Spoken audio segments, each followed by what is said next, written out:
to the Thought That Counts podcast, inspired by my local radio station, Bolton FM. 5 short, snappy soundbites around aspects of emotional intelligence. In this series, we're exploring common biases and fallacies that can significantly shape the way we interpret information and make decisions.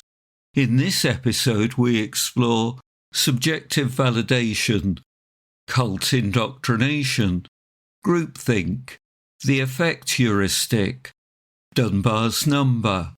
I hope you enjoy this episode of The Thought That Counts.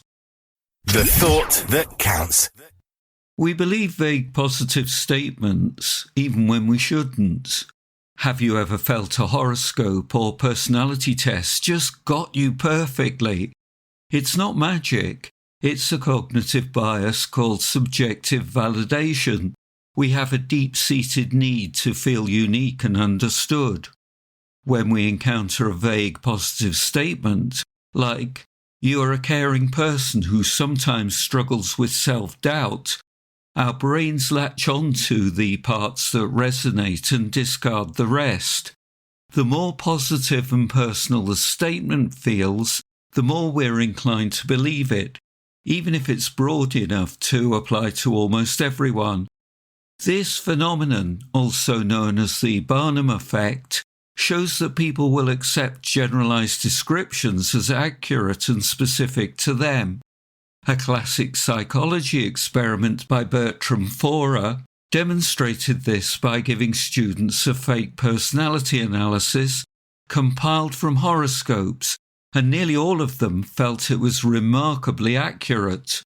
We're not naturally skeptical of generalities. In fact, we're primed to believe them, especially when they boost our self-image. Recognizing this bias is the first step toward a more critical and objective view of ourselves and the world. The Thought That Counts. Anyone can join a cult. The dangerous myth that only unintelligent or weak-willed people join cults is just that, a myth. The truth is, cult members are often intelligent, educated and successful individuals. Cult indoctrination isn't about brainwashing the vulnerable. It's a sophisticated psychological process that preys on fundamental human needs like a sense of belonging and purpose. Leaders target people in transitional or difficult life stages, offering what appears to be unconditional love and a clear path forward, making the most intelligent people, who often seek complex answers, susceptible. Cults use a method of psychological manipulation.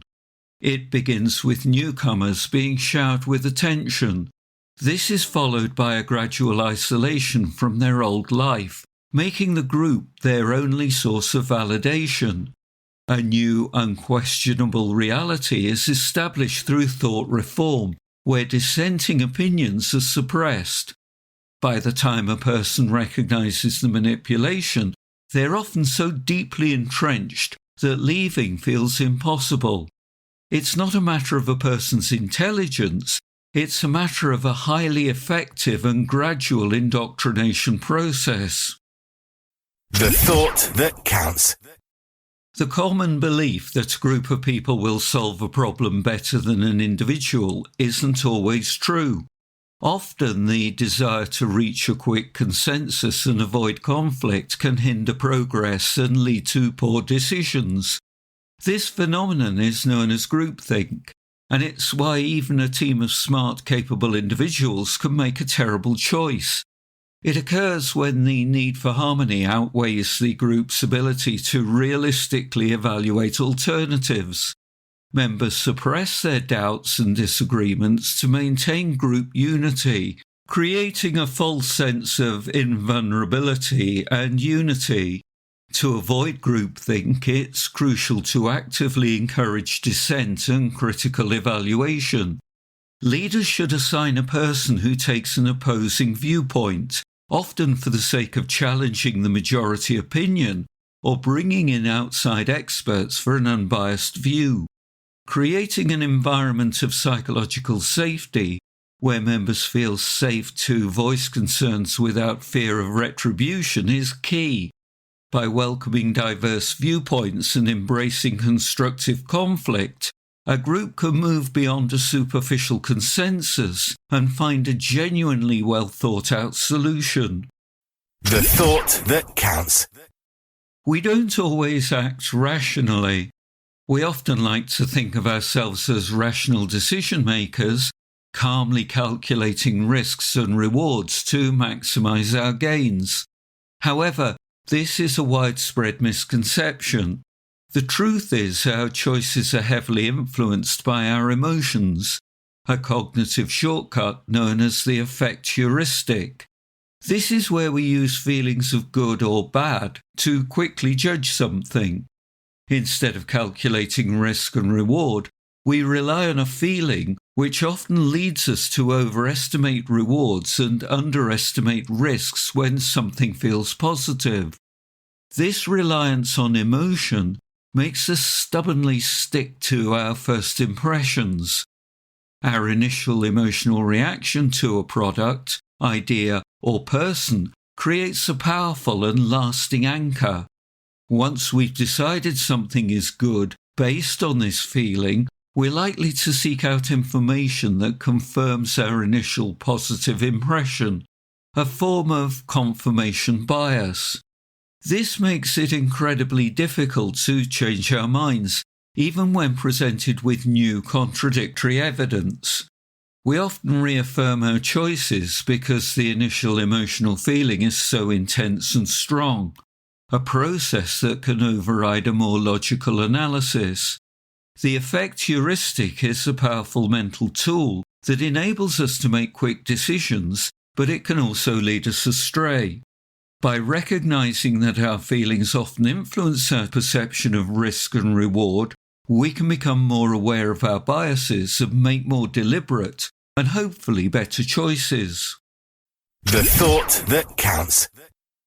We often imagine our brains as an infinite filing cabinet, effortlessly storing every name, face and memory of everyone we've ever met. But the truth is far more modest. While you might recall thousands of acquaintances, your capacity for genuine social relationships is surprisingly limited. This phenomenon is explained by Dunbar's number, which suggests we can realistically maintain stable social relationships, those built on trust and reciprocal obligation, with only about 150 people at one time. Anthropologist Robin Dunbar proposed this number after observing primate social groups, noting a correlation between brain size, specifically the neocortex, and group size.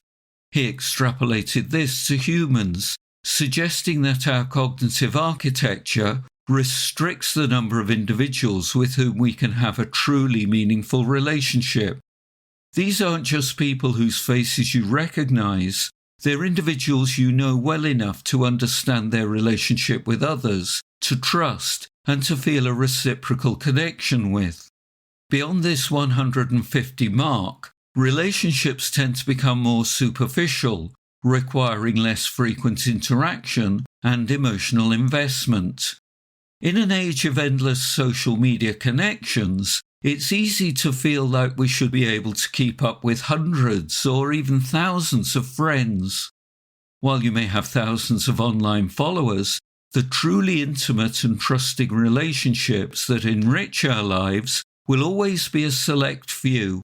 Understanding this helps us prioritize quality over quantity, enabling us to develop stronger, more meaningful connections with those who genuinely matter in our limited social world. My name's Robin Hills from EI for Change, empowering your emotional management. The thought that counts.